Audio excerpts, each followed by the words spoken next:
میرے نبی اکرم صلی اللہ تعالی علیہ وآلہ وسلم نے فرمایا 4 چیزیں بدبختی کی علامت ہیں۔ ایک تو فرمایا کہ آنکھوں کا خشک ہو جانا، کبھی بھی اللہ کے خوف سے ان میں آنسوؤں کا نہ آنا بدبختی کی علامت ہے۔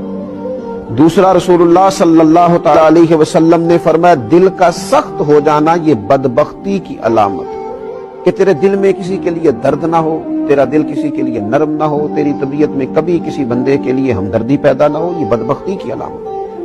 اور تیسرے نمبر پر نبی پاک صلی اللہ تعالی علیہ وسلم نے فرمایا دنیا کی ہرس میں لگ جانا، لالچ پیدا کر لینا، ہوس پیدا کر لینا، میں کیسے کو زیادہ سے زیادہ مال اکٹھا کر سکتا ہوں، یہ بدبختی کی علامت ہے۔ یہ دیکھیے یہ کس طرح کے روحانی امراض ہیں جو بندوں کو جکڑ لیتے ہیں اور ان کی روحانی زندگی کو برباد کرتے ہیں۔ چوتھے نمبر پر میرے نبی پاک صلی اللہ تعالی علیہ وآلہ وسلم نے فرمایا لمبی امیدیں وابستہ کرنا۔